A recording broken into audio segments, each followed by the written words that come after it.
Well, John, thanks so much for taking the time with me today. The Timberwolves season ended a week ago, but I feel like you're as busy as ever right now. Man, that's the way it goes, Reggie. There's never a dull moment in Timberwolves land. That's what I said when I first got here. So, look, now we get news from you and Shams today that Michael Bloomberg is joining the mix with Alex Rodriguez and Mark Lowry. Can you give me some details on that?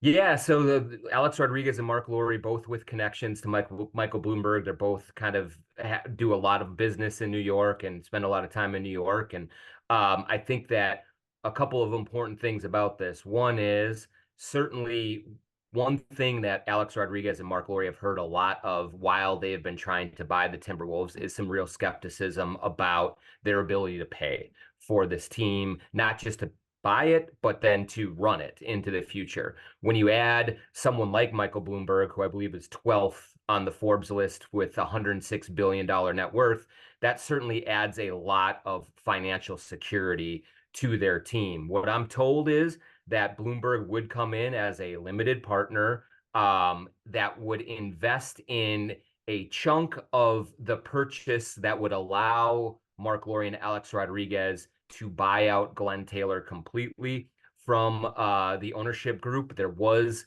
discussions in the past about Glenn Taylor remaining on board with a 20% stake once all of the purchase was completed. That is clearly out the window right now in terms of Lori and A-Rod's plans. All of this, of course, is contingent on Mark Lowry and Alex Rodriguez winning the arbitration battle that they are currently in with Glenn Taylor for control of the team. And what's the latest with the arbitration proceedings? Yeah, Reggie. So right now, both sides have submitted briefs to a three-person arbitrator panel. They are neutral third parties with no kind of biases to either side.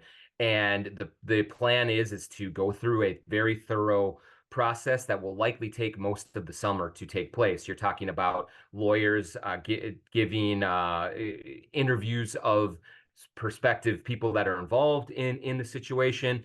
You're talking about arbitrators looking at the legal arguments and trying to interpret the contract that the two parties have together. And ultimately, the panel will rule whether Glenn Taylor was right to end the agreement or whether Mark Lowry and Alex Rodriguez deserved an extension to go through the NBA approval process to buy the team.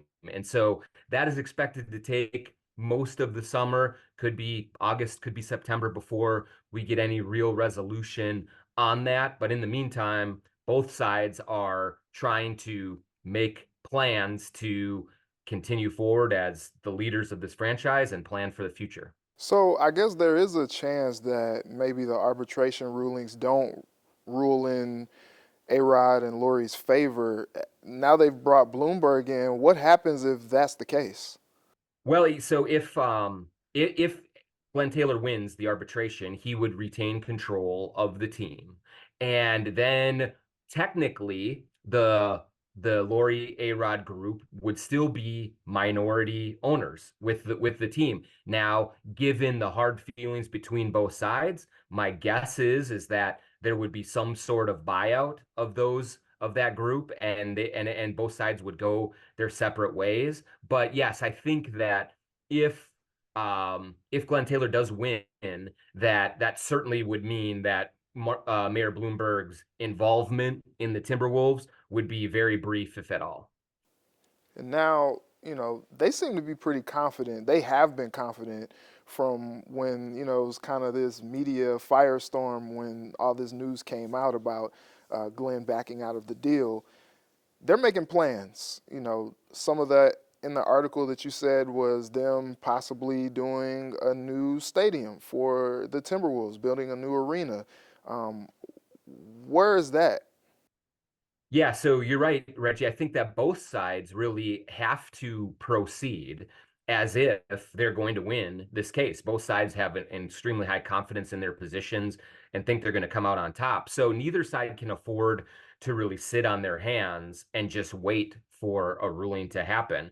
We saw this week, excuse me, this week, Glenn Taylor restructured Tim Connolly's contract and started to make plans for the draft and free agency. And so that was the steps that he has been taking to kind of build off of the Western Conference Finals run. Meanwhile, Mark Lowry and Alex Rodriguez have been in discussions with several partners about a privately financed arena, I'm told. So that means that very little, if any, public funding for an arena in downtown Minneapolis. They've scouted several areas downtown to see if there's a place where they can get a large enough chunk of land to build a brand new arena, likely do some development around it. And certainly when you talk about bringing in Michael Bloomberg, also having former Google CEO Eric Schmidt as part of their group, their ownership group, they have a lot of people, I think, that are very invested, Mark Lowry and Alex Rodriguez as well, in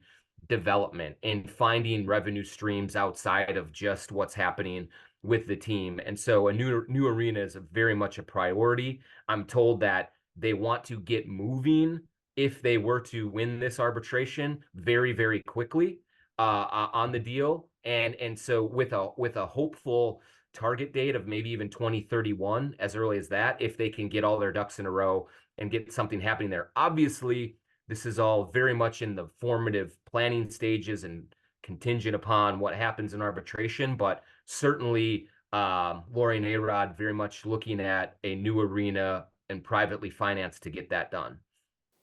You also mentioned in the article them possibly bringing a new network to play, and moving away from Bally.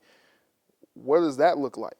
Well, I think so. Timberwolves fans and Twins fans locally will certainly understand the real problems that have been happening with Bally Sports. The Bally Sports parent company has been in bankruptcy. They are in a dispute with Comcast right now that is preventing Twins games from being shown to a wide swath of Twins fans locally. And it just so happens that the Timberwolves season ended for Bally before any of this could really affect them. And so if something isn't resolved by next season, you're looking at the Timberwolves being in a hard spot in terms of how do they get their games in front of their fans on television. Alex Rodriguez has some deep ties to the Yes Network in New York City, the one that broadcasts Yankee games and New York games, several New York games. So there have already been some discussions with a group that is invested in the Yes Network that really kind of helped launch that network about trying to find if there are options for a similar setup here locally in the Twin Cities. That could include the Timberwolves, the Lynx, maybe the Twins, maybe other teams locally. Maybe they expand to, around the region and see if there's programming that's available to them. It's an enormous undertaking, but it is notable that there are at least those conversations that are being had right now. And I do think, Reggie, it's important to note that I think Glenn Taylor and his side of the operation are also trying to find other ways to get around the Bally Sports issues right now and make sure that their games are on TV next season. Man, that's a lot. There's a lot going on both sides. Now, kind of focusing on the court, regardless of what ownership group kind of wins out, there's a second apron coming next year. This luxury tax bill is going to be pretty sky high. Do both sides seem to be willing to pay that, considering that they just came off this Western Conference Finals run? Yeah, I think if there's good news for the Timberwolves fan in this ownership struggle with how messy it's been and how bitter it has gone back and forth, I can understand Timberwolves fans not knowing what side to take, how to figure out what's going to happen. The good news for them is that both sides are right now trying to position themselves as the best option long term to continue the success that the Timberwolves have had. That means that both sides would be very foolish to win this long drawn out bloody battle and then say we're going to be cutting a lot of costs, we're going to be trading a lot of players, we're going to get below the luxury tax and kind of reconform the roster. That would be an enormous PR hit for either one, when both sides clearly have been trying to make their position known that they are the best for the future of this team.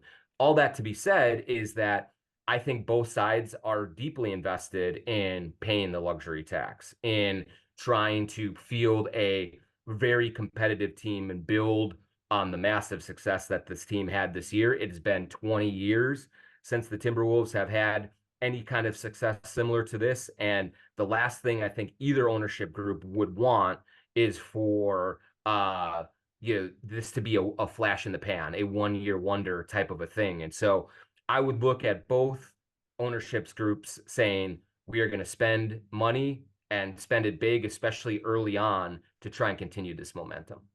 At least four starters with max deals going into next season, a couple with super max deals. How much are we thinking as far as the second apron tax bill? Yeah, Tim Connolly spoke right after the season about teams are still trying to figure out exactly what the punishments are going to be for exceeding that second apron, for going up to a certain threshold.